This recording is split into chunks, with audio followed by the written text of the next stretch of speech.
A María Camaño le dieron muy poco tiempo de vida cuando llegó el diagnóstico del sarcoma de Ewing, pero su manera de plantarle cara a la grave enfermedad cambió el pronóstico. Convirtió el tiempo en un regalo y sumó 7 años que nadie esperaba.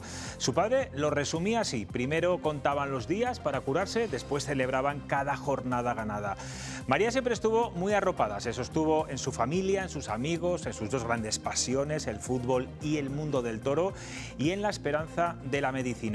Nunca dijo que estaba enferma, estaba lesionada, y con esa actitud y con esa fuerza vivió hasta el final. No podrá ser la oncóloga que soñaba, pero ha dejado algo inmenso: un jardín con su nombre en el Hospital de Salamanca, donde otros niños podrán jugar, reír y olvidarse por un momento de la batalla que libran. Hoy su sonrisa sigue aquí, en quienes la conocimos, en quienes aprendimos de su coraje, porque hay vidas que no se apagan, se quedan. María ya descansa y desde donde esté seguirá cuidando de los suyos. Vuela alto, María. Hoy Cuestión de Prioridades va por ti. Arrancamos.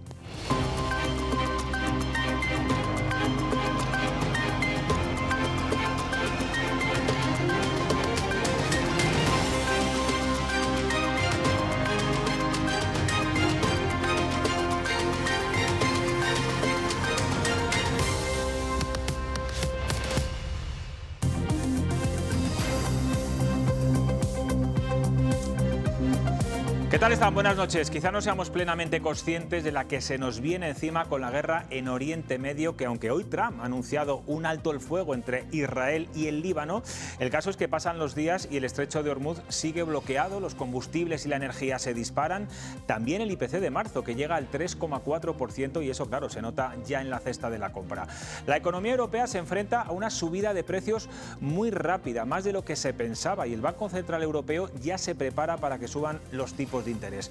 La palabra que más se escucha estos días entre los analistas económicos es incertidumbre, y por eso ayer el FMI pidió a los países de la Unión que preparen sus economías para el impacto global de la guerra en Irán. Una crisis energética que la Comisión Europea trata de contrarrestar con medidas urgentes. Laura Zambranos, buenas noches. ¿Cuáles son? Buenas noches, José Luis. Pues Europa ya prepara un paquete de 27 medidas, aunque realmente son propuestas para los Estados miembros. Eso sí, insisten desde Bruselas en el carácter de urgencia. Entre ellas vamos a verlas. Una de las que más ha llamado la atención: la Comisión propone un día de teletrabajo obligatorio a la semana, aunque matiza que siempre que sea posible. También insta a los estados a cerrar los edificios públicos que se pueda, con el objetivo de gastar menos energía. En materia de transporte público, fomentarlo, o bien hacerlo más barato o bien gratuito para algunos colectivos. Y en la misma línea, priorizar el uso de la bicicleta y evitar los viajes en avión. Y para los hogares vulnerables, propone que los estados destinen vales de energía que ayuden a afrontar esta subida de precios. Todo esto propone Bruselas. Aquí en España ya se aprobó un paquete anticrisis y desde el Gobierno de momento no plantean modificarlo. A día de hoy las medidas son suficientes. A día de hoy, insisto que ha sido uno de los planes más ambiciosos que ha habido en toda la Unión Europea, el que aprobó este Gobierno, pero es verdad que hay que ver la evolución de ese conflicto. Seguramente sus empresas ya hacen uso del trabajo a distancia. No tengo que recomendar, es una norma que nos acompaña desde hace muchos años. Los sindicatos no se oponen a las medidas de Bruselas, pero desconfían. Critican que no se les tenga en cuenta y recuerdan que no en todas las profesiones se puede teletrabajar. Las medidas que hemos planteado van en la línea similar, pero lo que sí decimos es que se vean, porque en estas cosas el diablo está en los detalles. Puede sonar muy bien cómo se formulan, pero hay que ver exactamente qué es lo que se plantea. Hubiera sido bueno que la Comisión Europea se hubiera reunido con la Confederación Europea de Sindicatos, se hubiera ayudado a poder hacer las recomendaciones que hacen referencia al trabajo un poco más ajustadas. Porque efectivamente todo el mundo no puede teletrabajar. Bueno, pues como ven, Gobierno y sindicatos no están del todo satisfechos con estas medidas que propone, que va a aprobar la Comisión Europea. Pero antes quiero hablar de esta noticia de última hora, de esta tarde, ese anuncio de Trump para el alto el fuego entre Israel y el Líbano. Pues dentro de media hora, a las 11, hasta el día 26 de abril. Por supuesto que él se coloca como el artífice de esta gran solución, que veremos a ver si es frágil o no es frágil. Para hablar de este asunto, hoy está con nosotros David Frontela, Alberto Bustos, Elena León, Cecilio Vadillo. ¿Qué tal? Buenas noches. Buenas noches. Alberto, ¿te fías del anuncio de Trump? ¿Crees que cesará Israel su objetivo de acabar con Hezbollah? Que, por cierto, Hezbollah no ha firmado absolutamente nada y desconfía también de este acuerdo. No me fío de Trump, como creo que no nos fiamos casi ninguno de nosotros. Es un tanto delirante, ¿no?, que sea el que expone el alto el fuego cuando él es el que está también promocionando determinadas guerras en todo el mundo. Además, creo que ha dicho que es la 10ª guerra que él para, él, por su cuenta y riesgo, ¿no? Por tanto, no es de fiar. No sé lo que durará, evidentemente siempre es una buena noticia, pero no me fío de Trump y tampoco de Netanyahu. Quiero decir, el delirio que ha emprendido Netanyahu en toda la región desde hace ya 3 años aproximadamente, parece que no hay quien lo pare. El terror que está sembrando es brutal y bueno, yo creo que no es de fiar, desgraciadamente. David, de nuevo otro alto el fuego de 15 días, de 10 días en este caso. En fin, esto es un poco el día de la marmota. Pues dentro del planteamiento de lo que comentaba Alberto, ¿no? Evidentemente Trump y esos estrambotes, esas, como decían todos los analistas, ¿no?, esa incertidumbre que genera en todo lo que hay alrededor. Yo en este caso, y lo comentábamos hace pocos días aquí en esta misma mesa, yo creo que hay que buscar ese espacio para la esperanza, porque realmente Líbano, Israel y esa presencia, decías, Hezbollah no participa. Lógicamente, es que no tiene que participar porque el problema que tiene Líbano es que está en un modo de estado fallido, porque realmente una organización terrorista como es Hezbollah es quien realmente controla el país de una forma realmente dramática. Por lo tanto, yo sí que abro ese espacio a la esperanza. No me gusta, por supuesto, que sea Trump el que lo anuncie y además venga con esas medidas mesiánicas de yo he sido, yo paro guerras. Es cierto, pero dentro de todo ese desastre, en este caso creo que sí que podemos buscar una vía a la esperanza y por lo menos que exista. Y que no esté Hezbollah me parece perfecto. Realmente quien tiene que negociar ya por fin son Líbano e Israel. Si eso en el futuro va a funcionar o no va a funcionar, quién lo sabe. Pero es el primer paso. Ojalá de esas guerras, de esos desastres que se están cometiendo, por lo menos seamos capaces de buscar esa esperanza. Sobre todo las imágenes que hoy mismo hemos visto en el Líbano, tremendas. Paramédicos, bombardeos brutales. Estamos viendo unas imágenes realmente preocupantes. Elena, Cecilio. Bueno, yo creo que es un punto de esperanza, yo estoy de acuerdo con vosotros. Lo que pasa es que, claro, es que es tan complicado la situación en Oriente Medio que yo creo que, bueno, es un punto de esperanza, es un alto el fuego de 10 días, que veremos a ver si se cumplen o no, porque muchas veces hemos visto, ¿no?, nos han llegado informaciones de altos el fuego de Israel con todo el polvorín, ¿no?, que ha montado en Oriente Medio, que luego no se han llegado ni siquiera a cumplir. Lo que pasa es que, vamos a ver, yo creo que el acuerdo del estrecho de Hormuz tiene que llegar porque le interesa a todo el mundo. O sea, es algo que se ha metido Trump en un lío que yo creo que no sabe muy bien cómo salir, porque pensaba que iba a ser algo sencillo y todos los analistas, ¿no?, porque yo creo que Oriente Medio es tan complejo que se sabe que no hay soluciones sencillas para problemas tan complejos, y ahora mismo el retomar el paso por el estrecho de Hormuz es importante para todos, ¿no? Yo creo que para las dos partes. Lo que pasa es que, bueno, veremos a ver cómo se va cumpliendo, porque Israel tiene muchos intereses por el medio.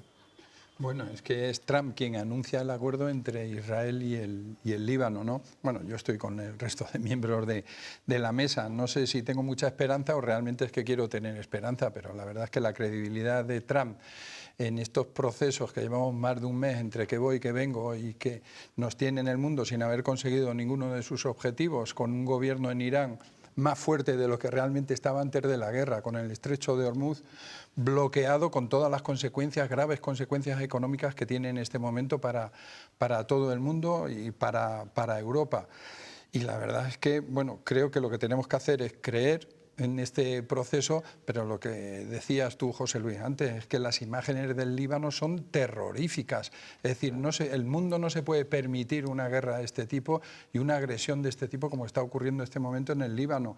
Esto hay que pararlo. Pero no se respeta absolutamente nada, nada. Ni a los médicos, ni a los sanitarios, ni a los centros de salud. No, claro, es que realmente da igual. Son colegios médicos y al final el mundo no se puede permitir este tipo de cosas y además con las graves consecuencias que tiene para todos. Que a mí me parece interesante, ¿no? Este foco que tenemos puesto ahora mismo en Líbano y que realmente es efecto de esa guerra en Irán provocada evidentemente por la situación compleja de Oriente Medio de la que hablamos, estoy convencido de que el foco lo tendríamos mucho menos puesto, con lo cual yo creo que sí que es algo en positivo que el mundo, preocupados por ese porcentaje del petróleo que pasa por el estrecho de Hormuz, estemos poniendo la mirada en esa situación dramática.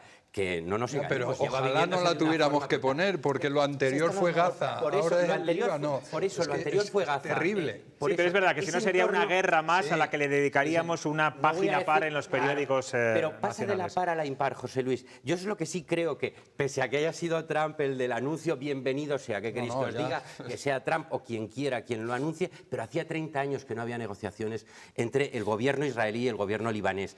Entonces yo creo que ese espacio, vuelvo a decir, con poca esperanza, mucho deseo muchas ganas y pocas ganas. Es poca, pero la confianza en que podamos Netanyahu plantear eso y que Israel se siente a negociar en lugar de iniciar una nueva guerra. En cualquier caso, ese foco que se pone en el Líbano, que puede ser positivo, por lo que decía David, también nos hace olvidar que la guerra sigue, bueno, la masacre absoluta en Cisjordania. Es decir, Palestina no ha terminado. Hemos perdido el foco mediático seguramente, ha terminado como ha terminado lo de Gaza, que es un auténtico desastre humanitario, y ahora se está arrasando Cisjordania. Israel no quiere parar. O sea, Israel está viendo una oportunidad histórica de retomar una serie de conflictos bélicos que lleva desarrollando 50 años, pero ya... Bueno, también de soportar a Hezbollah desde el Líbano, quiero decir. Pero perfecto, Alberto. No podemos justificar. No, si no se puede justificar nada, pero tampoco se puede justificar que un país, que un Estado como es Líbano, esté en manos de un grupo terrorista. Quiero decir, no justifica en absoluto nada. Los motivos de Israel y Trump no son pero esos. realmente no se ha dejado de disparar, de mandar misiles, Claro. de atacar. A ver lo que nos dura la tregua. La confianza en Netanyahu que yo tengo es prácticamente nula. Cero, es decir, absoluta. no sé si durante estos 10 días realmente no va a haber ningún ataque. Lo dudo mucho. Yo a mí el planteamiento de la confianza en Netanyahu es también... Quiero que hablemos, bajo, porque pero es lo que Israel más nos puede afectar a nosotros mismos. Nos está afectando ya, lo estamos viendo en la cesta de la compra, en los combustibles, en la gasolina. Como decía antes, el Banco Central Europeo se está planteando ya subir los tipos de interés. Nos viene una buena encima. Bruselas sugiere unas medidas para contrarrestar esta crisis energética en la que estamos. La gran medida, digamos, la gran novedad es ese teletrabajo obligatorio, siempre que sea posible, para ayudar a ese ahorro energético. Yo no sé qué os parece este rosario de medidas que propone la Comisión Europea y que, desde luego, en el Gobierno y entre los sindicatos no ha tenido una muy buena acogida. Cecilio. Yo personalmente creo que son medidas que se tiene que empezar a pensar al margen de esta tregua que tenemos, porque evidentemente lo dicen los economistas, incertidumbre total, y lo que no podemos es esperar a ver qué pasa con estos 10 días, qué pasa dentro de 15 días o qué pasa dentro de un mes. Yo creo que algo que le faltaba a las medidas que había adoptado el gobierno decía español... hoy que tiene reservas de combustible de queroseno para los aviones solamente para 6 semanas. Claro, es que hay países que tienen muchos problemas, básicamente Francia y el Reino Unido, sí. en ese sentido. España parece que lo tiene mejor, también gracias al gas ruso, que por cierto hemos hecho las importaciones históricas de gas ruso. Lo digo por los principios que tenemos, que no olvidemos que Rusia está atacando a Ucrania, invadiendo Ucrania. Yo creo que las medidas son necesarias. Europa se ha gastado más de 22.000 millones de lo que se gastaba habitualmente desde que se ha iniciado esta guerra. Y yo creo que tenemos que ponernos todos en clave ahorro. Evidentemente, pues el teletrabajo donde se pueda y cuando se pueda. Los vuelos privados de aviones, pues quizás hay que intentar evitarlos o suprimirlos, no lo sé. Pero yo sí estoy de acuerdo con que se adopten medidas de ahorro. Esto parece que nos suena un poco a la pandemia, recordáis, ¿no? Cuando Totalmente. se tomaron ese tipo de medidas, que es verdad que también eran excepcionales, pero yo creo que aquí también está la responsabilidad individual. Aunque son guerras que el origen está en los políticos, son decisiones que toman ellos, que luego somos nosotros los que tenemos que asumir esa responsabilidad, pero bueno, el uso del transporte público, un consumo energético menor en casa, a mí lo que más me sorprende es que todas estas recomendaciones realmente no las estemos cumpliendo ya. Lo siento, si tú lees todo lo que pone, realmente teniendo en cuenta lo que está viviendo Europa desde el punto de vista del abastecimiento de energía, y Cecilio citaba a ese gas ruso, ¿no? Pero realmente yo creo que la situación viene de estas medidas que son recomendaciones. Sí, no son lo recomendaciones olvidemos, porque la Unión Europea no puede. Yo creo que imponer. realmente la Unión Europea debería de plantear estas recomendaciones independientemente de que mañana vuelvan a abrir el estrecho de Hormuz, porque nuestra situación de dependencia energética es realmente grave. Y hemos olvidado ya que el gas ruso al que hacía referencia y el petróleo ruso es una situación que genera inseguridad en toda Europa. Y yo creo que ese planteamiento de las energías renovables, de la autosuficiencia desde el punto de vista energético en nuestro continente, es fundamental, es lo que debemos reflexionar. Hasta que eso no se produzca, estas recomendaciones me parecen de sentido Bueno, es la común. recomendación igual que la del SETA, que recordáis, del hornillo, etcétera, que fue un poco ridículo como lo venían en Europa, Lo que pasa por es el que apagón. en este caso yo creo que se llaman medidas de emergencia. Mi duda es si son o no son coyunturales o se van a ser definitivas. Y seguramente estas u otras medidas acaben siendo definitivas porque no hay vuelta atrás. Los combustibles fósiles se agotan. Claro. El petróleo tiene una vida limitada, el carbón, etcétera. Entonces, estas medidas que son de cajón y son razonables es plantearse lo que muchos economistas ya hablan de hace años de decrecimiento. Es decir, el mundo tiene unos... ¿No deberían medios repensarse, finitos. Alberto, y te lo pregunto a ti porque sé que no apoyas mucho este tipo de medidas, de nuevo, la energía nuclear, la minería, en fin, todo lo que se ha ido eliminando por parte de Europa, siempre bajo la decisión. Yo soy bastante más de la Comisión partidario Europea. de las energías renovables y más en un país como este.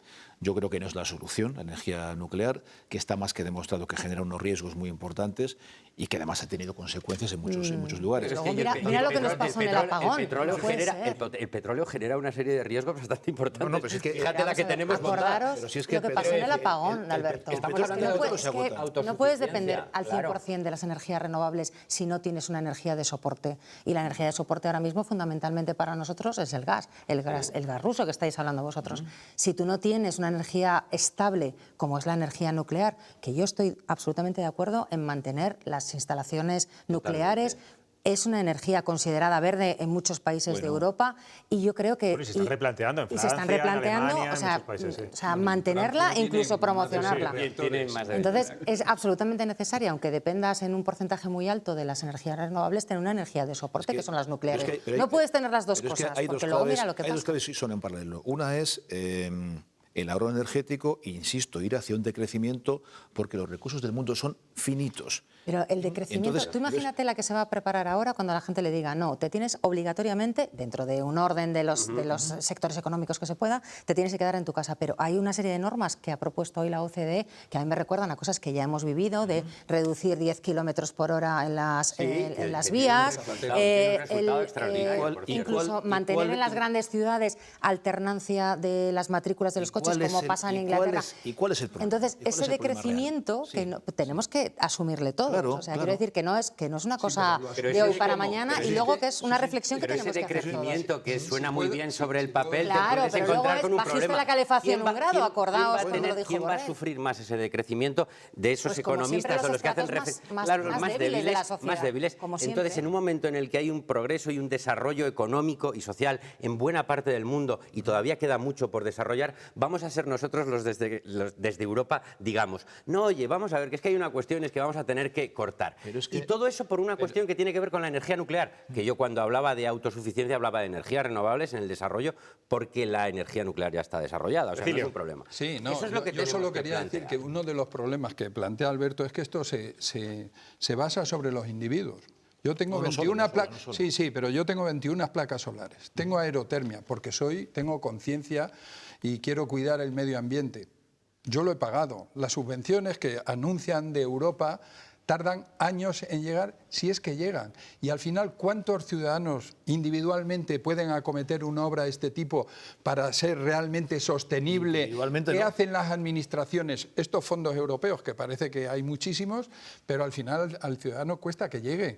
Y los ciudadanos españoles han hecho un gran esfuerzo de inversiones en placas solares, en aerotermias, en calefacciones sostenibles. Y al final es verdad que se hace sobre sus espaldas mayoritariamente. Por eso hay que generar comunidades energéticas. Claro, hay que generarlo. Claro que hay que hacerlo, por eso estamos debatiendo aquí. Hay que generar comunidades energéticas en la cual las administraciones estén corriendo con gran parte de ese gasto y se beneficien de los ciudadanos. Lo que es insostenible es que tengamos que cambiar de teléfono cada 6 meses cuando no existe material para poder renovarlos y cuando estamos llenando África, devastándola absolutamente para extraer el coltán y para extraer otro tipo de productos para tenerlo ahí. No se puede, o sea, el mundo ya no da más de sí. El problema, que yo he leído libros sobre el decrecimiento, es que la teoría está muy bien, pero las soluciones que se aportan no existen.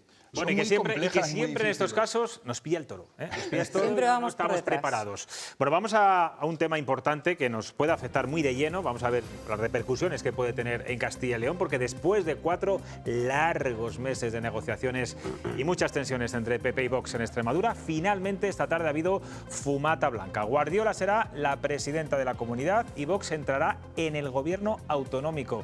Laura, cuéntanos más detalles. Eso es, el PP tendrá la presidencia y los de Abascal ocuparán la vicepresidencia y 2 consejerías, la de Familia y Servicios Sociales y la de Agricultura y Ganadería. El acuerdo se ha cerrado a última hora de la tarde, cuenta con 74 medidas repartidas por las diferentes áreas. María Guardiola ha explicado que se han firmado, por ejemplo, en materia de vivienda o migración. Y un tema importante, el pacto incluye el compromiso de aprobar los 4 presupuestos de la legislatura, lo que implicaría más estabilidad.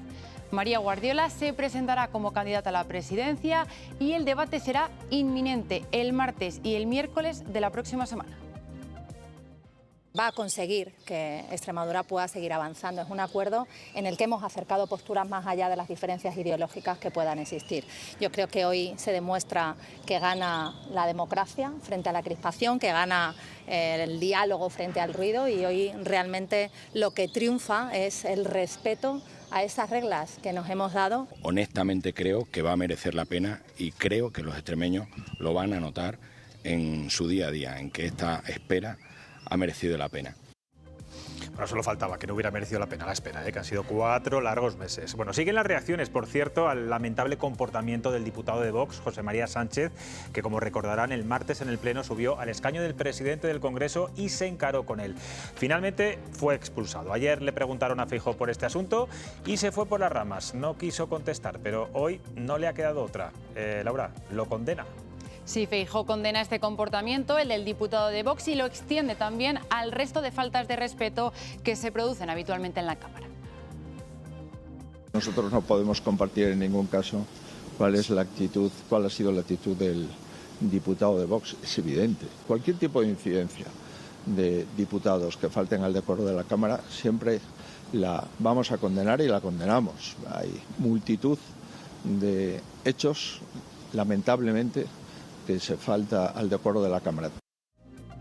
De hecho, la crispación no solo se palpa en el Congreso, también en las redes sociales. El diputado de Izquierda Unida, Nahuel González, publicaba que acababa de ser expulsado el diputado de Vox por ser violento. Y horas más tarde, un miembro de Vox, partido que recordamos denunciaba insultos de un diputado de Esquerra, en este caso ha sido el diputado Carlos Flores, respondía así, y leo textualmente: tú lo que eres es un gilipollas, un ignorante, un asesino y de propina un nazi. Bueno, y de crisis en este partido. Vox expulsa definitivamente a Ortega Smith y a 2 concejales del Ayuntamiento de Madrid, por lo que solo quedarán 2 ediles en este partido en el consistorio. El que también fuera fundador de Vox no se va a quedar de brazos cruzados. Ortega Smith asegura que acudirá a los tribunales. Lo hará al igual que otros miembros expulsados de Vox, porque insiste en que es una decisión arbitraria. De hecho, hoy en sus redes sociales publicaba esto. Habla de que es ilegal vulnerar derechos fundamentales y que esta prepotencia se resolverá en los tribunales. Ed Smith, de momento, mantiene su acta y Abascal hoy esquivaba pronunciarse sobre este asunto, pero sí ha hablado de la polémica actitud de su diputado. No temo absolutamente nada, yo lo que digo es que estoy ocupado y preocupado de los problemas reales de la gente. Y por lo tanto, de la política del corazón me pueden preguntar ustedes 300 veces, 301 o 302, pero tendrán la misma respuesta. Hay que definir al adversario, pero el insulto, la interrupción no es aceptable. No es aceptable que a nuestro compañero se le estuviera insultando directamente, pero yo quiero decir que en el Congreso hay gente que ha apoyado el terrorismo de ETA, hay gente como este diputado que insultó a nuestro compañero, que escupió a Josep Borrell. La política del corazón tiene interés público. Cuando un fundador de Vox, alguien que así lo ha sido todo en ese partido, deciden expulsarle y tiene interés también, entiendo, para los votantes de Vox. Bueno, vamos con la noticia de esta misma tarde, ese acuerdo entre PP y Vox en Extremadura. 2 consejerías más una vicepresidencia va a asumir el partido de Vox y María Guardiola, presidenta, y el resto de consejerías. Parece que la proporcionalidad se ha tenido en cuenta. Elena, yo no sé si esto va a condicionar de alguna forma las negociaciones en Castilla y León, si esto va a ser un modelo que se va a copiar también en Aragón y en nuestra comunidad, un modelo de gobierno, en ese reparto de consejerías, de formas, de contenido. Bueno, yo creo que sí que indica lo que quiere Vox, porque yo creo que ellos también querían hacer una negociación un poco general, ¿no?, para todas las comunidades, pero yo no creo que esto realmente afecte a los tiempos en Castilla y León. Yo creo que María Guardiola estaba al límite del toque de campana, a unos pocos días de una repetición electoral, y quizá haya tenido que claudicar con cosas con las que en principio no querría. En el caso de Castilla y León yo creo que es diferente. Después de las elecciones de Castilla y León se ha visto un cambio de tendencia. Yo creo que se ha frenado el cambio de tendencia de Vox precisamente en Castilla y León, y si hay algo que va a afectar a las negociaciones y al acuerdo van a ser los resultados en las andaluzas.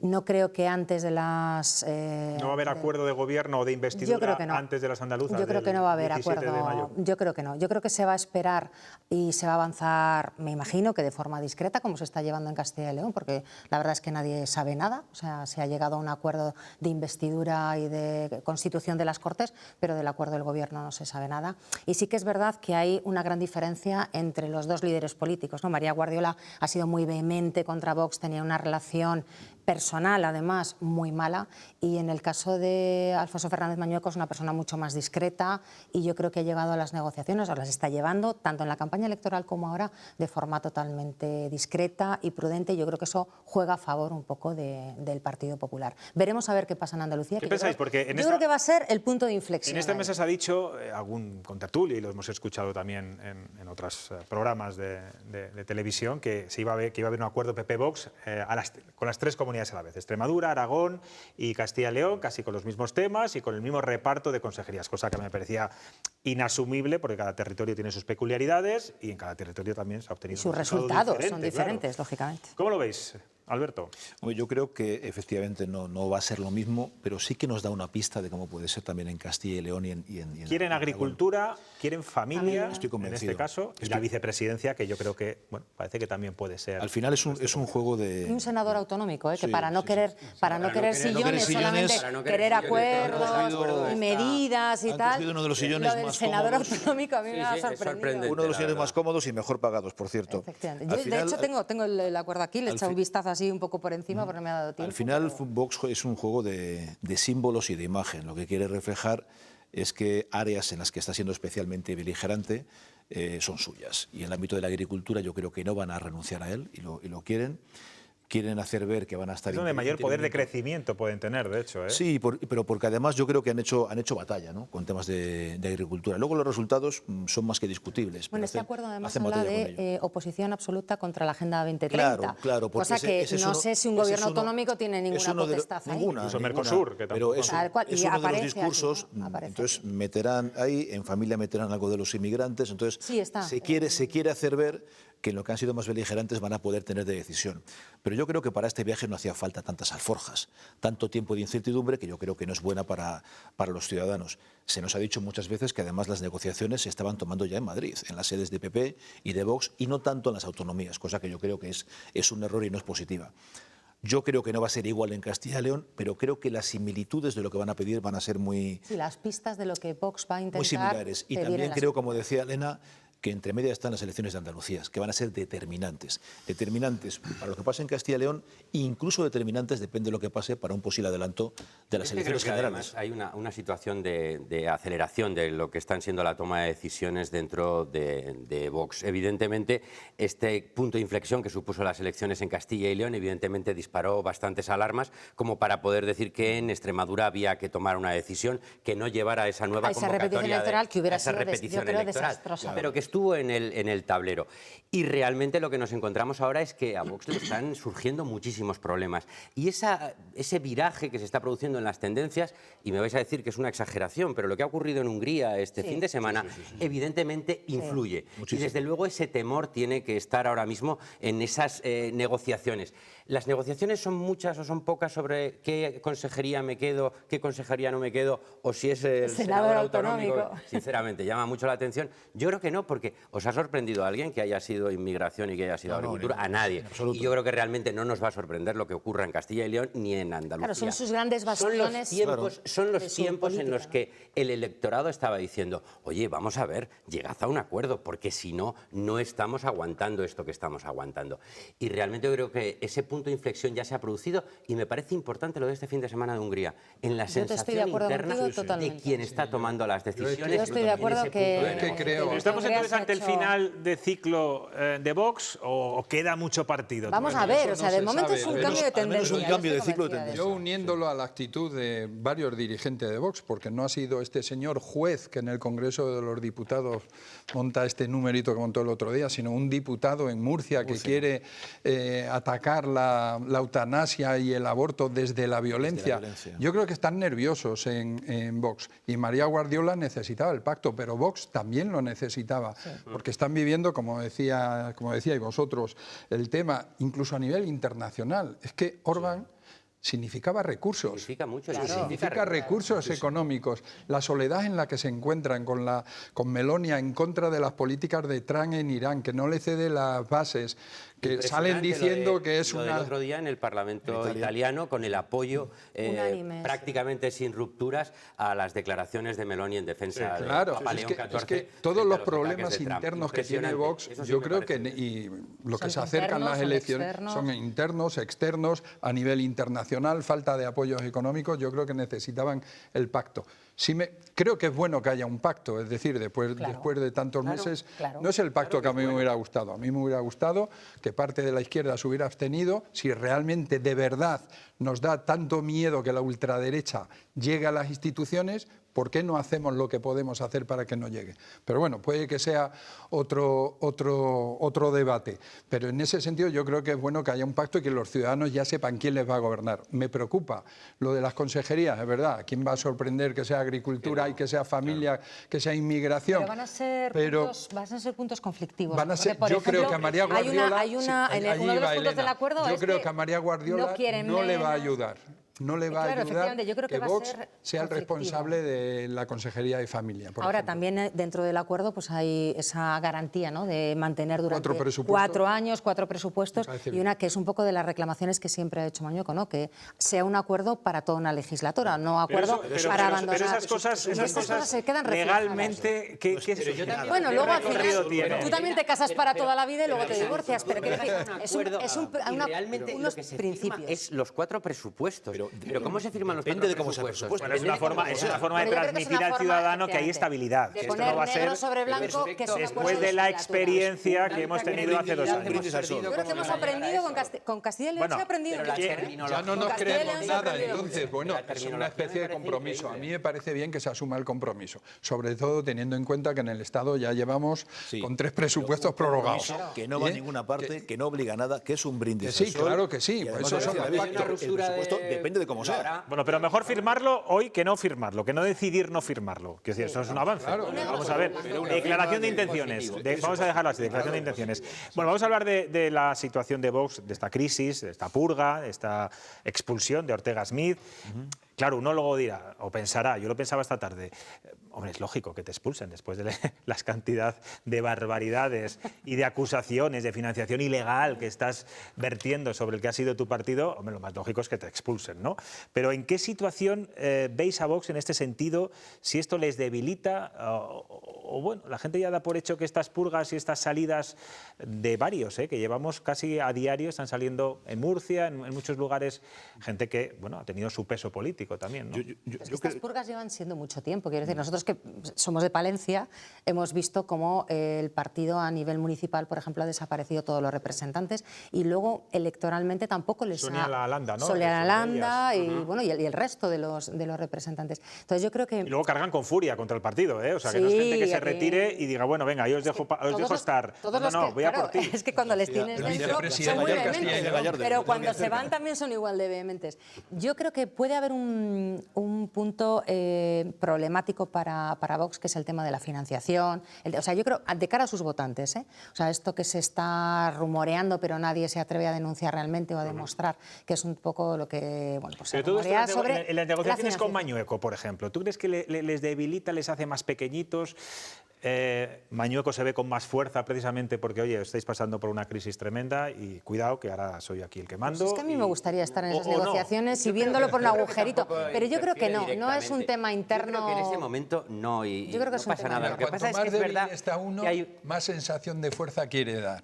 Es decir, Vox ahora que está en una posición de debilidad, yo creo que lo que va a intentar es intentar imponer o intentar demostrar a la sociedad Pero hay que tener en cuenta que aquí no pasa nada. El nivel de frustración que genera tanto en esos líderes que iniciaron, como Ortega Smith, aquella iniciativa que podía tener el planteamiento que quieras, pero ese nivel de frustración al no llegar a nada, que yo creo que es el que cuando hablabais ahora de las consejerías que se van a coger o no se van a coger, al final el votante de Vox, cuando llega al gobierno, tiene unas expectativas elevadísimas sobre lo que va a hacer que no se van su a partido cumplir, y que no se pueden cumplir porque realmente son inaccesibles. En agricultura, por ejemplo. Ese nivel de frustración creo que puede estar en esa... Bueno, pero hay una cosa, hay algo que no hemos analizado. Han entrado en el gobierno, Muchas eran las teorías que decían, no, Vox no va a entrar en el gobierno, lo va a ir dilatando. Claro, pero es que ahora sí, ahora no.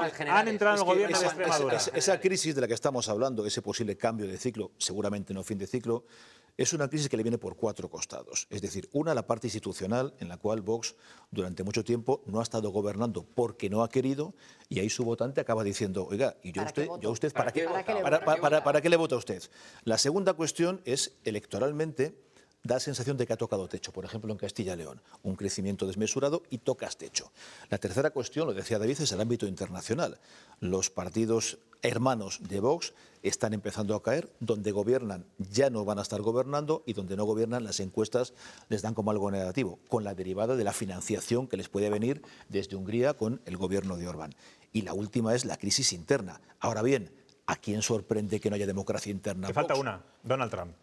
Evidentemente, yo eso lo meto en la parte internacional. Es decir, ellos están siendo prácticamente el único partido de su ámbito que sigue a pies juntillas lo que dice Trump, ni Meloni... Bueno, ayer tuvieron una reacción muy extraña porque la portavoz, yo creo que en una de las pocas intervenciones no programadas de una forma, algo tienen que decir. La respuesta, que ella el siempre ataque de respetaba Trump al Papa era algo así, incomprensible. Creo que fue todo eso está llevando a un momento, yo creo, de desorientación sobre lo que tienen que hacer, y yo creo que ahí sí que entra formar parte de un gobierno, porque si con todo esto y con un resultado digno en Extremadura no entras a gobernar, lo que decíamos antes, el votante dice, mire, yo dejo de votarle, porque ¿para qué le voto? Oye, que antes de irme a publicidad, perdonad, Cecilio, quiero que hablemos, porque hoy por primera vez ha hablado Abascal de ese comportamiento poco adecuado, maleducado, inédito, casi violento del diputado de Vox encarándose con el vicepresidente del Congreso el pasado martes y subiendo al escaño donde está el presidente del Congreso, una imagen que nunca en la vida habíamos visto. Y bueno, él ha dicho que fue una discusión airada y bueno, él reparte también culpas entre el diputado de Esquerra, que decía que le insultaba. Es verdad que el diputado de Esquerra no ha dado nunca un buen ejemplo en el hemiciclo. Recordar que escupió a Borrell saliendo por la puerta del Congreso. ¿Qué os ha parecido todo esto? ¿Qué os parece que Abascal no sea capaz de decir, bueno, venga, vamos, se ha equivocado, no, le pedimos que no lo vuelva a hacer? Ya lo digo, no hablo de medidas disciplinarias, que eso entiendo que no lo va a hacer, pero no, le ha defendido, ha sido una defensa a ultranza. No forma parte de su estilo. Si Abascal pidiera disculpas y dijera que se iban a disculpar, pues se pueden pedir disculpas dejaría de ser Abascal ya, pero es que a mí no me sorprende que no lo hagan. La verdad es que la actitud era impresentable, y lo que quería decir antes es que yo creo que sí que le perjudica a Vox todo este problema que está teniendo internamente dentro del partido. Y, hombre, yo lo que sí también diría, cuando se critican actitudes de este tipo, impresentables, lo quiero dejar claro para lo que voy a decir después, creo que a la hora de denunciar este tipo de cosas, primero, denunciemos todo lo que se produce, claro que toda sí. la falta de respeto que se produce. Y luego, creo que es un error compararlo con el 23F. Bueno, es decir, quiero decir, yo que viví el 23F, lo digo porque Pachi López era ayer no es que se equivocara, es que metió la pata hasta el cordejón. No se puede decir, no tiene nada que ver con el 23F y desde luego creo que tampoco ayuda al argumentario. Es una actitud impresentable que no se debe repetir. Que hay mucha gente, y aunque suene fatal decirlo, que está esperando que alguien se suba a la tribuna y que otro diga que esto es como el 23F. Y me refiero dentro de ese votante que está harto, que está buscando, y yo creo que no podemos, desde el punto de vista de la comunicación política, yo creo que cada vez se explota más esa llamada a esos extremismos en la población y realmente se tiene que dar ejemplo en el Parlamento y en todos los lugares y no es aceptable. A ver, preguntado cómo fue la situación ayer. Que unos se llamen asesinos a otros, que unos salgan con carteles, que el otro diga que no sé qué. Eso hay que pararlo de no tiene sentido. De inmediato. Pero la campaña de comunicación política que hacen unos partidos y otros, de verdad, no quiero aquí, realmente cada vez apela más a esos sentimientos tan primarios que tenemos, y me incluyo entre ellos. Pues, y si son de los míos, pues no estuvo tan mal que subiera porque le llamó asesino. No. Y realmente se acaba justificando. Es una exageración, además, por parte de las dos. Es injustificable. Es injustificable y es impresentable. Ahora, también es verdad que se ha exagerado muchísimo, porque yo he preguntado cómo fue la sesión ayer y cómo ha sido la situación. Además, es un diputado que va a ser una persona mayor y, sin embargo, el presidente...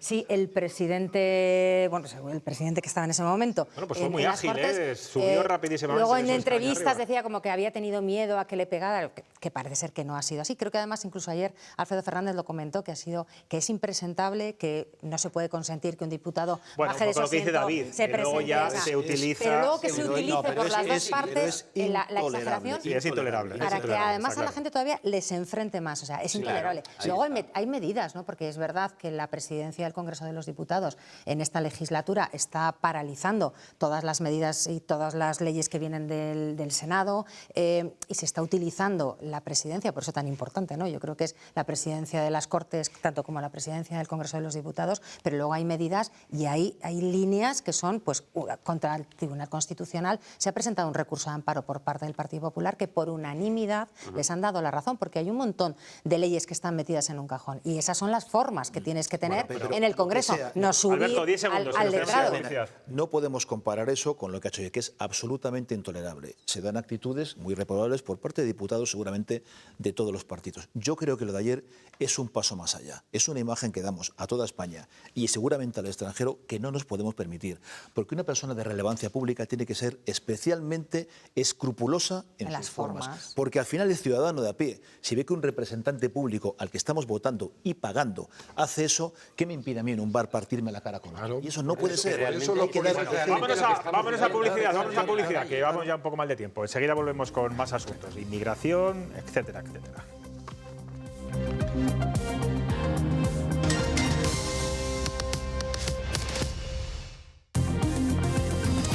Estamos de vuelta. Todas las comunidades del PP, excepto Andalucía, que está en pleno proceso electoral, han recurrido el Real Decreto para la regularización masiva de inmigrantes aprobado el martes por el Gobierno. Alegan sobre todo que no han sido consultadas y que desconocen cuántos inmigrantes se van a regularizar en sus respectivos territorios.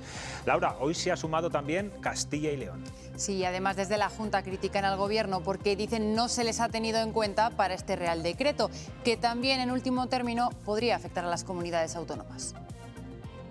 Siquiera se nos ha llamado ya no para consultarnos o para pedirnos opinión, siquiera para informarnos de qué se va a hacer, lo que va a suponer el volumen de personas que se estima que pueden acceder a esta regularización, pues puede suponer un impacto muy importante desde el punto de vista de estas políticas de coordinación de fronteras. Creo que es una oportunidad para poder hacer las cosas bien, pero creo que se ha desaprovechado porque no se ha llevado al Congreso donde se tenía que debatir y no se ha contado con los empresarios para poder ordenar todos los temas de los puestos de trabajo a los cuales pueden ir destinadas esas personas. La oposición a nivel nacional, Partido Popular y Vox, continúan criticando la regularización de inmigrantes. Feijóo habla hoy de efecto llamada y recuerda que se va en contra de la línea política que está manteniendo Europa. Si un gobierno no sabe distinguir entre antecedentes penales y antecedentes policiales, no debería formar parte una persona, y menos la portavoz de ese gobierno. Que el gobierno acepte que se puede regularizar a una persona que ha entrado ilegalmente en España, aún teniendo antecedentes policiales, no tiene precedentes. Que el efecto llamada que está produciendo una regularización indiscriminada trae colapso en los hospitales, que ya padecen unas listas de espera absolutamente inaceptables, que trae colapso al mercado de la vivienda, y esos problemas los van a pagar los españoles, no los diputados que promueven la regularización. Ni toda África ni toda América caben en España. Nosotros tenemos el deber de poner a los españoles en primer lugar. El ministro de Política Territorial contesta al PP. Le recuerda que hace 25 años, con un gobierno del Partido Popular, se regularizó una cifra similar de inmigrantes. Tenemos precedentes y en los años 2000 y 2001, con un gobierno del Partido Popular presidido por José María Aznar, en el que el señor Feijóo era el máximo responsable de Correos, y Correos participó de este proceso de regularización, se regularizaron 500.000 personas. Por tanto, lo hicieron cuando ellos gobernaban y ahora ponen palos en las ruedas cuando gobernamos otros.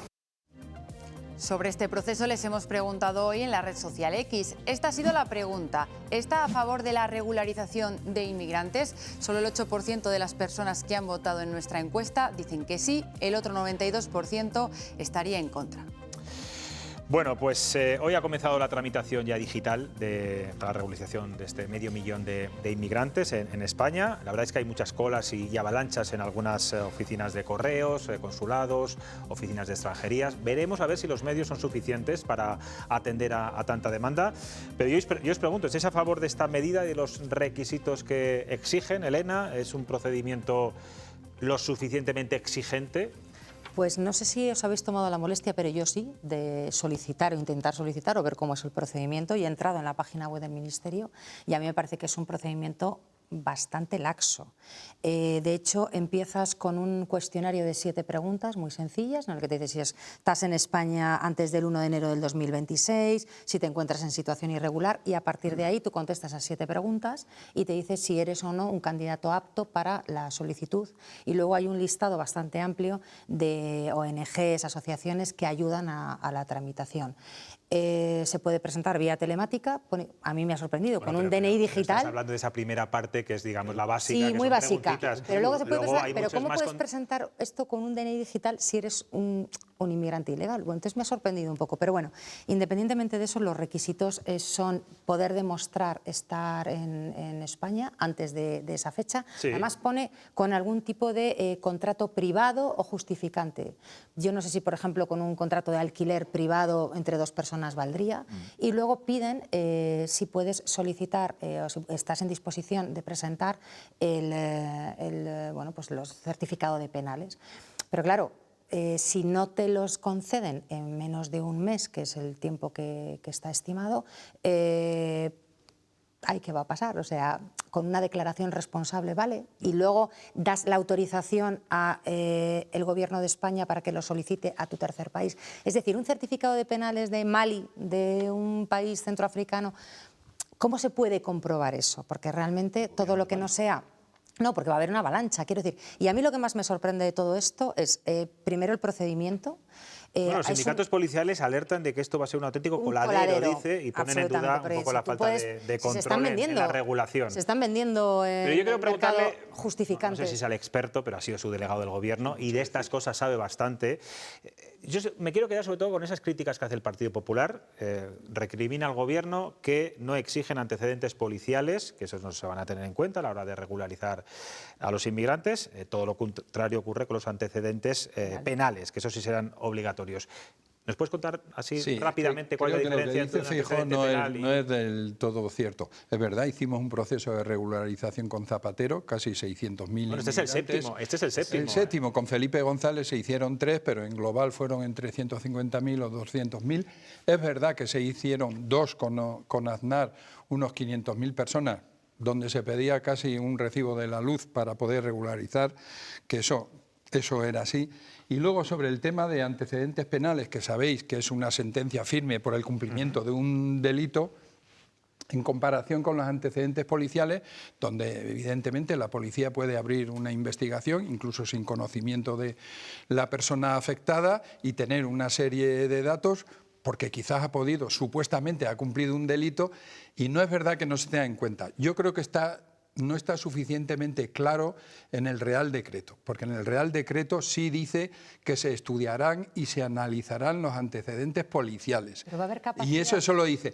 Lo que sí me preocupa es efectivamente, como ha dicho José Luis, la policía se está quejando de falta de personal, las oficinas de extranjería también, y yo creo que todo es quizás un poco precipitado, ¿eh? Yo creo que quizás necesitaríamos más tiempo, más personal, y quizás estos procesos se deberían hacer de manera más puntual y no que pasen más de 20 años, porque es verdad que en la presidencia de Rajoy no se llevó a cabo ningún proceso de regularización, con lo cual han pasado muchos años desde el último que se hizo, pues el último que hizo Aznar. Pero yo creo que hay que decir toda la verdad, y yo sí creo que el Real Decreto debería ser más claro en lo que se refiere a los antecedentes policiales y qué tipo de antecedentes van a afectar para que sí se tenga en cuenta tu solicitud o no se tenga en cuenta.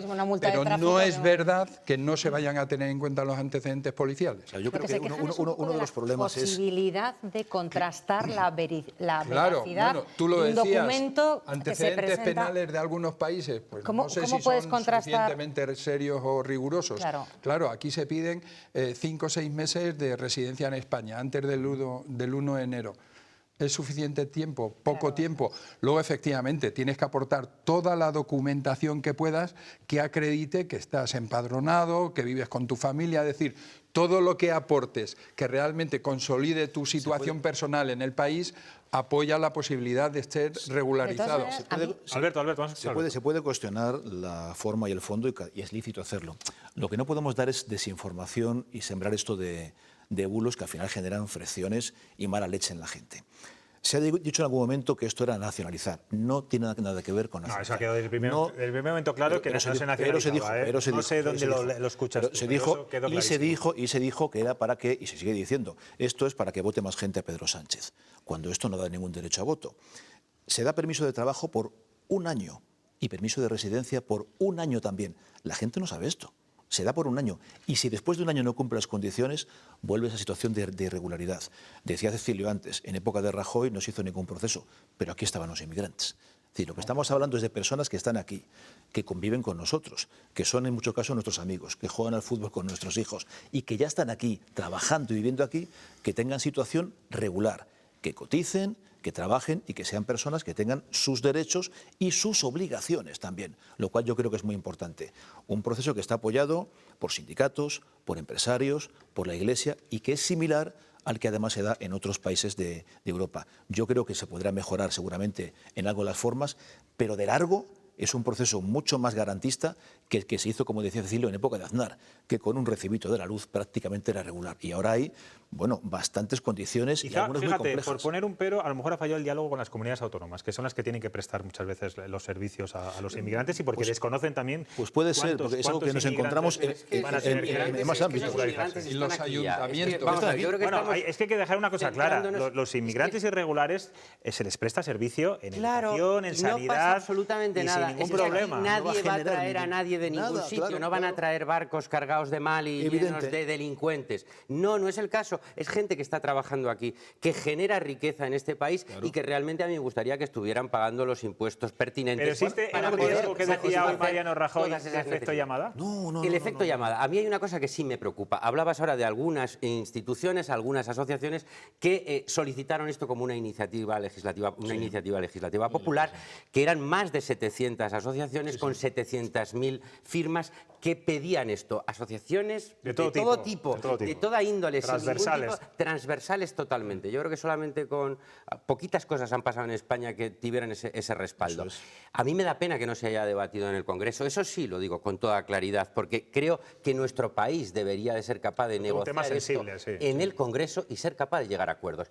Y hay un elemento que sí es verdad que puede generar algún conflicto, y es que estamos en Europa y realmente hay algunas formaciones, es cierto que desde la extrema derecha, pero luego es difícil de combatir esos argumentos, que se cierre el espacio Schengen porque esos inmigrantes legalizados que van a entrar que están en España pueden recorrer todo el espacio. A mí eso sí me preocupa. Creo que Europa debería atreverse a legislar sobre este tipo de procedimientos. Ahora mismo es la extrema derecha quien está marcando que en Europa, no solo en España, no se tomen decisiones al respecto, porque al final esa fuerza de trabajo la necesitamos y desde luego que esa carga fiscal que van a recibir... Van a cotizar. Perdonadme, yo prefiero que sea así. 4.000 euros al año calculan por inmigrante de aportación no hay más. al Estado. Entonces, interesante ver que esto no se haya debatido, es una pena, en el Congreso y que el Gobierno lo haya hecho de forma por Real Decreto, porque además creo que sí hay una vis que a mí me preocupa y es encender precisamente ese comportamiento reaccionario de la extrema derecha, que este tema es darles fuego, echar gasolina. Y en el momento actual, insisto, me parece que es muy peligroso. Y en Europa estamos viendo lo que hay, inacción por culpa de ese tipo. Bueno, es verdad que hay cierta desinformación. Yo estoy bastante perplejo con la propia encuesta que hoy hemos publicado, el resultado. Creo que era... Laura, ¿te acuerdas cuánto era? 8%. 8% estaban en contra, sí. O sea, 8% estaban a favor y el resto... Es que hay una palabra que decía masiva, ¿no? Y eso yo creo que echa para atrás. Masiva no, porque va a ser el mismo número prácticamente que regularizó. Si ya están aquí desde hace más de 6 meses. Ya están aquí. Y no hay efecto llamada que valga. O sea, es gente que ya está aquí, que ya trabaja, que ya convive y ahora va a hacerlo regularmente, que es lo que... Pero masiva es.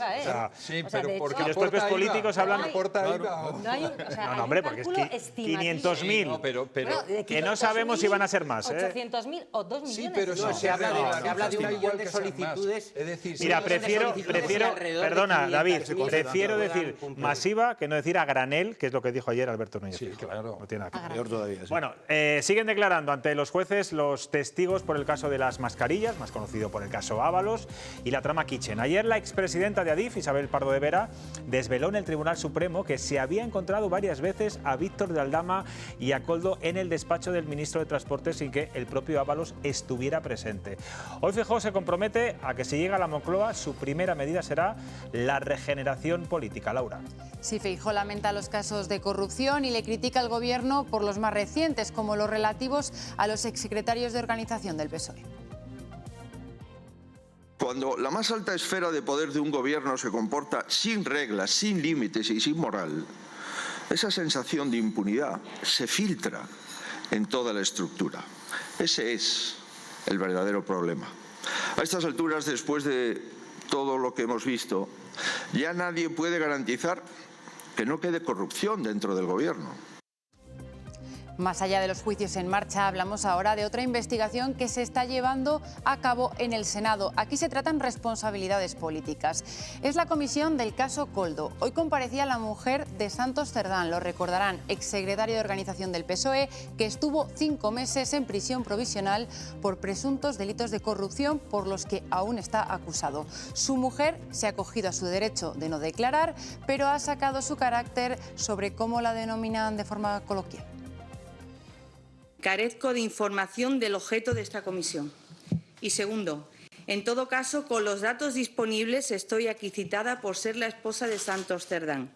Por ello, me acojo a la dispensa legal de prestar declaración al encontrarse mi marido investigado en un procedimiento penal. A usted, a la Paqui, que le conocen todas las vendedoras del Corte Inglés. El que me llamen a mí la Paqui, yo soy Francisca Muñoz Cano. Sí. La Paqui es en plan despectivo y clasista, ¿vale? Que quede claro. Señora Muñoz. Y en defensa del juez Peinado se han pronunciado hoy los jueces instructores de Plaza de Castilla, en Madrid. Han publicado una declaración institucional en la que muestran su apoyo y rechazan las calificaciones del ministro Bolaños y otros cargos del Ejecutivo por la investigación que Peinado realiza sobre la mujer del presidente del Gobierno. Los jueces lamentan también los ataques profesionales y personales que está recibiendo. Pues muchas gracias, Laura. Estoy pensando en Paqui. A ver, yo entiendo que se enfade, lo de la Paqui, que hemos asumido todos y que se la llama así de forma como demasiado normal en todas las tertulias y los propios políticos. Bueno, pues sí, me parece despectivo. Bueno. A mí no me parece bien que en el Senado alguien utilice ese apelativo para dirigirse a alguien. Bueno, en ese momento creo que la senadora estaba leyendo un informe, la PACI, yo creo que son los informes a los que se refieren dentro de las escuchas. Las dependientes del Corte Inglés, exacto. Bueno, vamos a hablar, que es más interesante, de los ataques del Gobierno al juez Peinado, en este caso, y por contra, el apoyo que está recibiendo el juez Peinado, tanto de las principales asociaciones de magistrados y de jueces, como de los jueces de instrucción, en este caso hoy, de Madrid, de los juzgados de Plaza Castilla. Cecilio, ¿tú cómo estás viendo este debate que a mí me parece bastante feo y bastante... Sí, a mí hay algo que no me gusta nada, es que desde política se haga justicia y desde la justicia se haga política, es algo que no me gusta nada. Y no me gusta todas las interferencias que estamos viendo estos últimos días. Tampoco me gusta que un ministro de Justicia haga esos ataques a un juez al margen de cómo haya llevado el procedimiento el propio juez, porque creo que el ministro de Justicia tiene que saber que Begoña Gómez y cualquier persona tiene todas las garantías judiciales, la protección de la Audiencia Provincial, del Consejo General del Poder Judicial, la posibilidad de recursos. Es decir, que el sistema español es tan garantista que tenemos muchas posibilidades de superar incluso que un juez haga mal su trabajo, ¿no?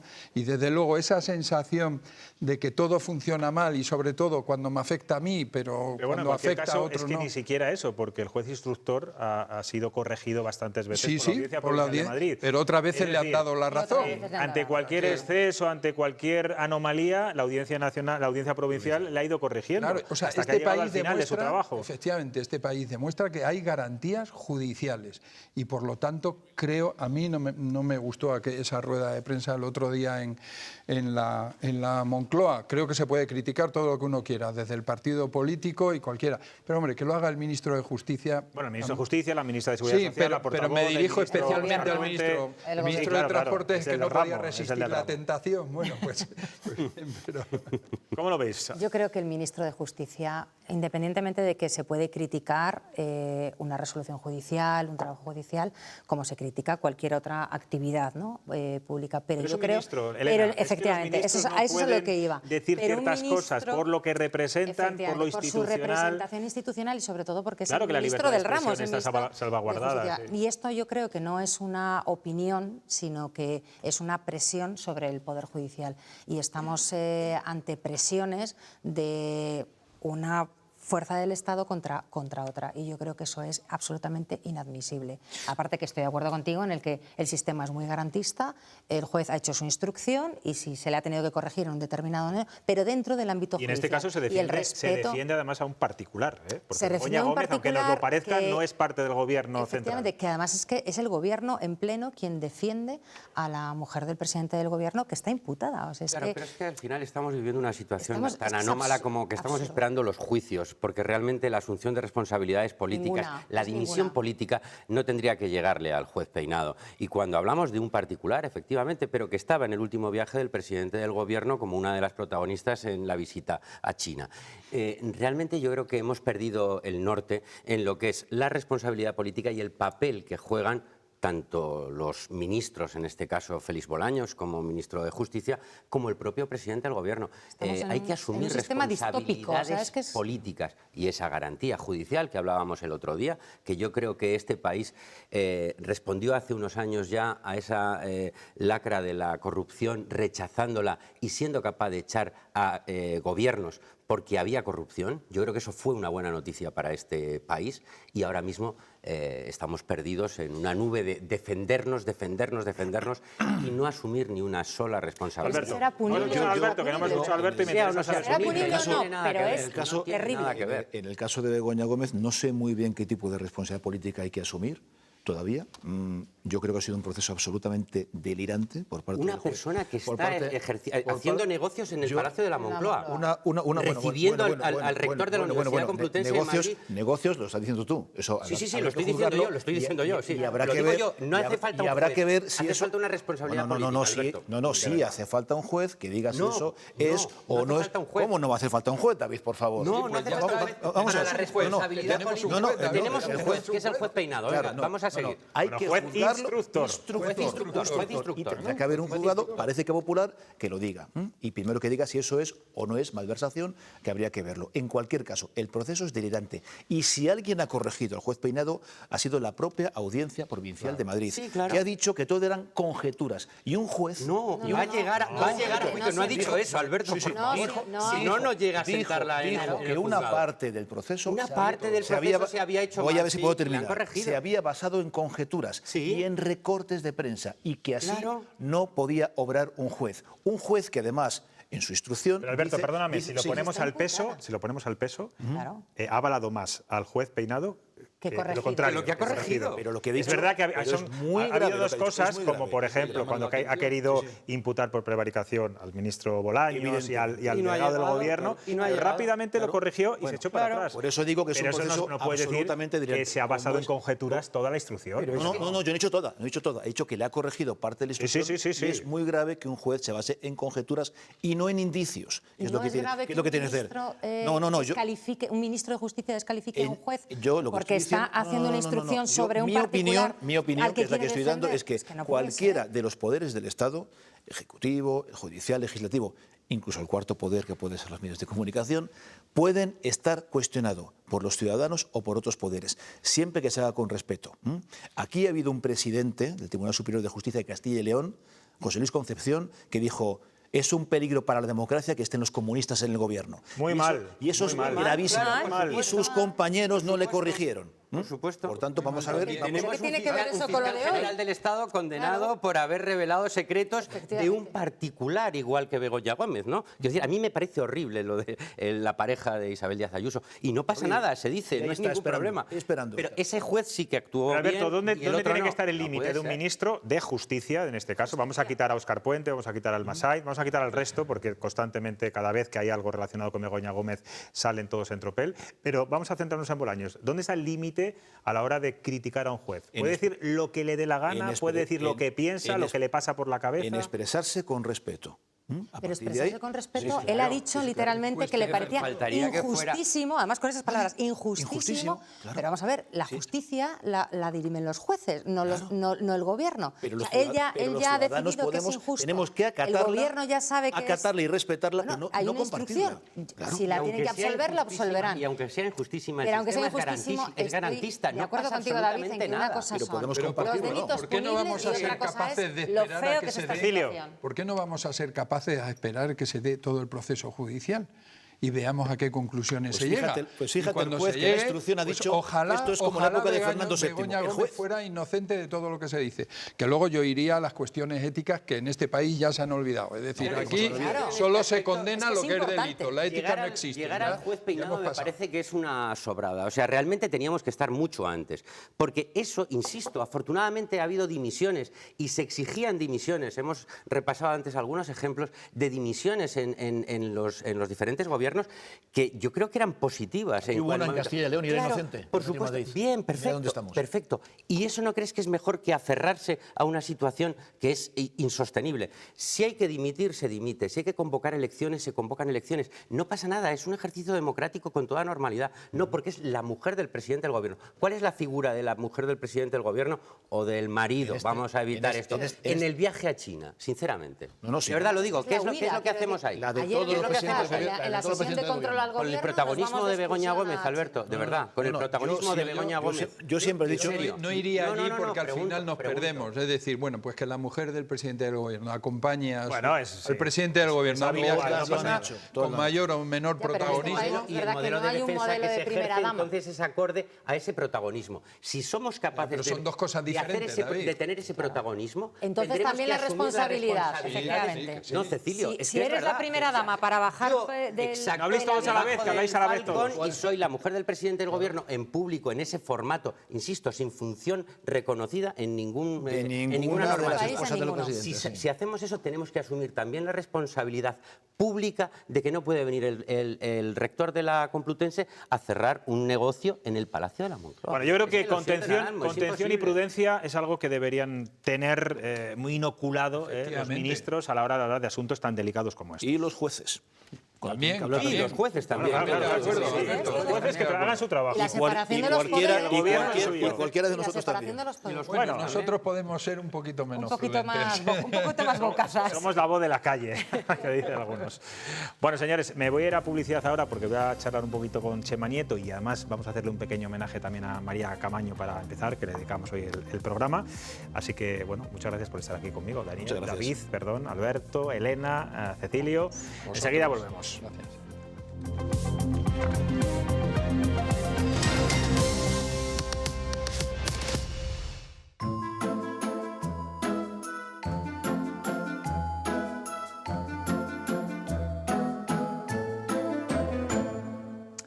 Buenas noches, Chema. No me digas que esta noche desde tu ventana se ve el estrecho de Hormuz. Es que estoy observando el comercio exterior. ¿Cómo está el comercio exterior, José Luis? Cada día bloquean una ruta comercial.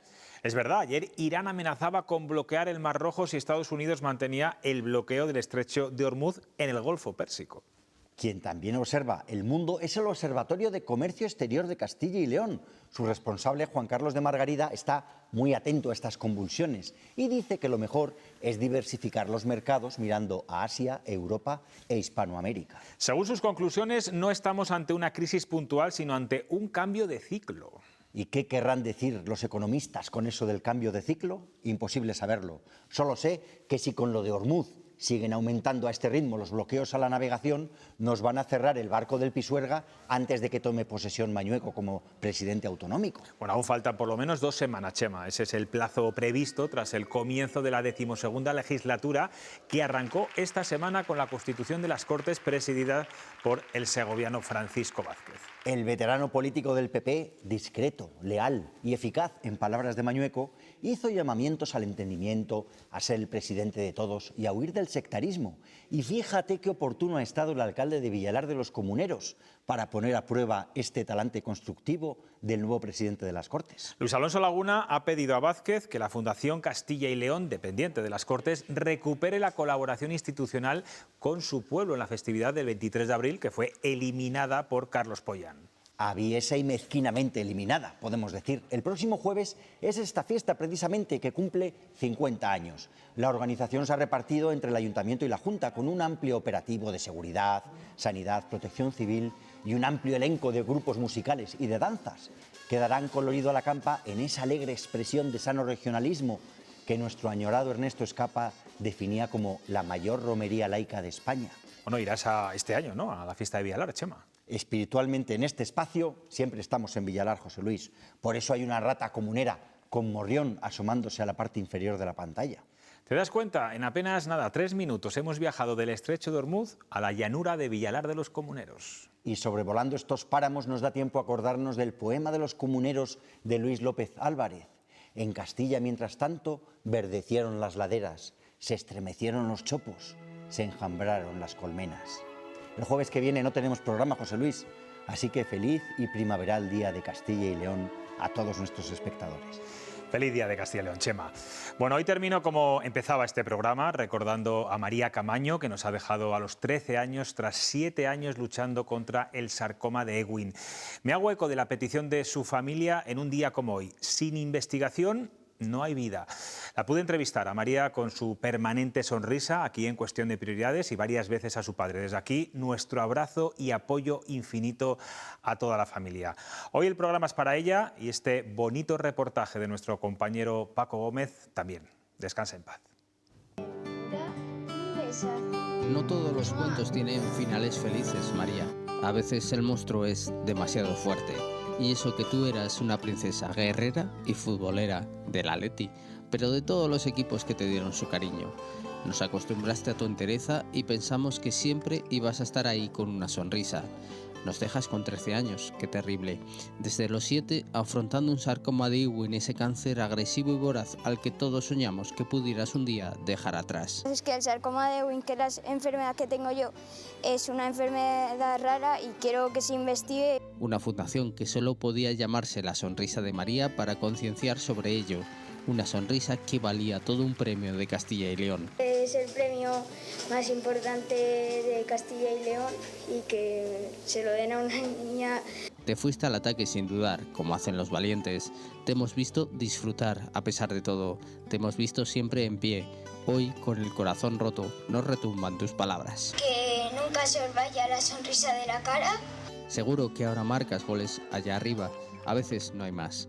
No todos los cuentos tienen finales felices, María.